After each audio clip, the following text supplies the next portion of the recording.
Hi, my name is XING. Welcome to my technical review video. So in this video, I will simply walk you through a popular graph database system that is called Neo4j by displaying an overall graph data analysis process, which will include how to create graph data, how to query it, and how to find patterns behind the data. And finally, we're going to answer some interesting questions as well.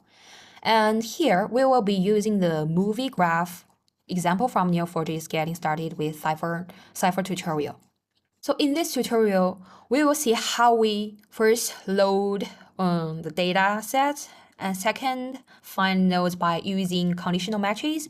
Third, we will find patterns in the graph. First, we might also interested in solving graph style questions, for example, the shortest path algorithm problem. And besides, since we already heard Cypher and we want to know like the discrepancies between Cypher and SQL. So from this tutorial example, we will walk you through some basic Cypher query languages to help you better understand this query language. And after all these analyses, we will delete data to save space. And let's get started. Okay, first, let's load the dataset. Here, I will just simply click this query tab. And then from the right screen, it is showing that it's loading data right now, and we can just patiently wait. And here, since it finished loading, and by clicking the database overview, we can see some basic information about our own datasets.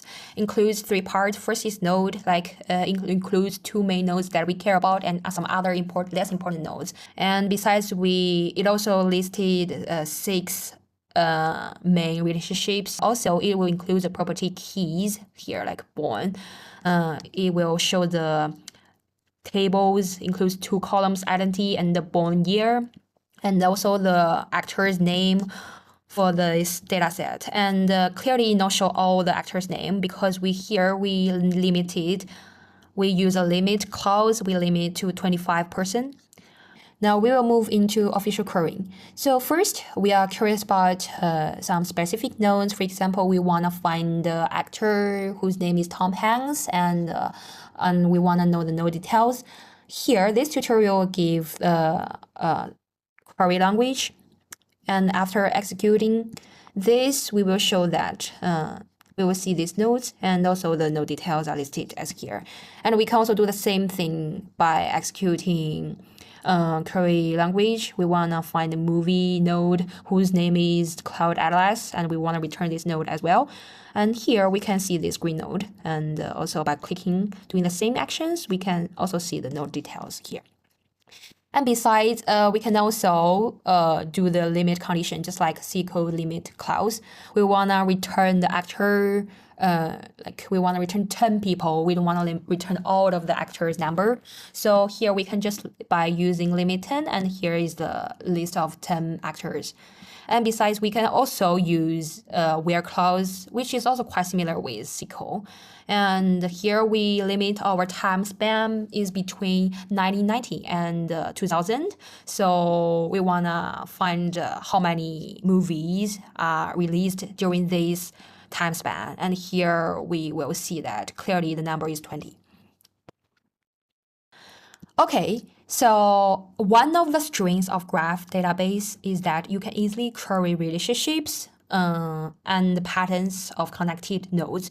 And this tutorial also will help you walk you through several examples, several basic questions. First, we want to ask which movie Tom Hanks have acted in. Here we also use this query language, and the all results are here.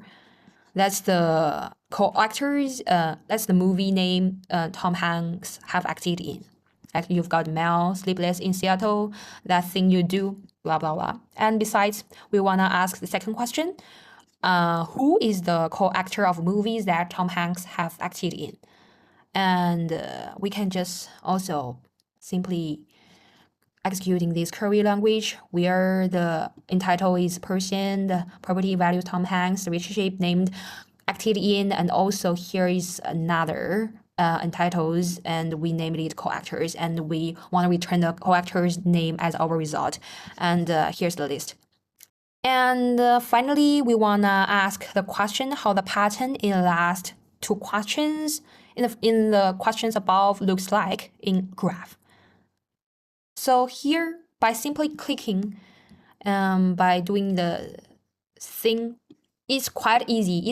You just need to return path, and you give the path a value here, and then they will return the graph. The graph here is very clearly.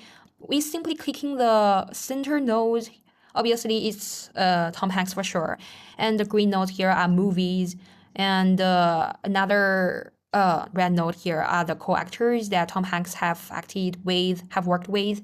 So from this graph, we can see that through these green nodes, through these movies, Tom Hanks and other actors are connected by sharing the same green nodes, by working on the same movies. We all heard about the concept that any two people on Earth are 6 or fewer connections apart. Then we want to discover if it's true for like Kevin Bacon, in our case, to have 6-degree connections with any other actor in Hollywood in our dataset. And actually, it can be done by this query. Very simple. From this query, where this part means limits the range should be between 1 to 6. That's the number limit. And the graph here now shows all movies. The green nodes are movies, and the red nodes people, all the movies and people up to 6 hops away from Kevin Bacon. But is that true? This actor is really connected to Kevin Bacon? We want to know pattern in a more intuitive way. So now we can use Cypher's shortest path algorithm to show how Kevin Bacon connects with other actors, how the connection path looks like. For example, here we want to know the connection path between Kevin Bacon and also with Meg Ryan. And here the table, the graph shows the path clearly. Kevin, from the right side, once acted in movie named The Feel Good Man.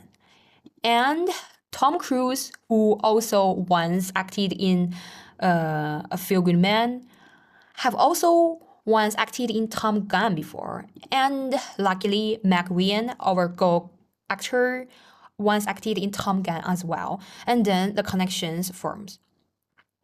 A simple recommendation approach in graphs is to look beyond direct neighbors to find well-connected nodes that someone hasn't interacted with yet.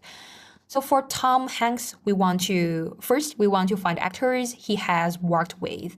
That means he's all co-actors. And then we want to find other actors who have worked with his co-actors, but not yet with Tom Hanks. And finally, we want to identify who among these co-actors could introduce Tom Hanks to them. And this returns a list of recommended actors that Tom Hanks hasn't worked with yet. And also the mutual connection who could introduce them. For example, from this match query language, we can see that the entity is person with property value, where the value is Tom Hanks and the relationship acted in, and also there's another entities with the name co-actors, and then we define another relationship between co-actors and co-co-actors, and the relationship here is also acted in. And where we wanna return the co-actor's name as recommended, and we wanna count the number of co-actors as score. And after finishing all the analysis tasks, we can delete all sample data by execute delete. But we cannot guarantee that if it's successfully deleted or not. And so there is a further step. Here we can just simply count and to check if all data is deleted or not. And from the result is 0, we can safely say that all data is successfully deleted. And that brings us to the end of this tutorial style introduction to Neo4j Cypher basics. And this video covered how to create data, how to query nodes, query relationships, and discover patterns. And even we can solve some shortest path style questions. So if you're working with graph structured data, for example, social networks, recommendation systems, network analysis, and so on, Neo4j definitely will give you a very intuitive and powerful way to model and query your own data. And that's all my introduction. Thank you for watching.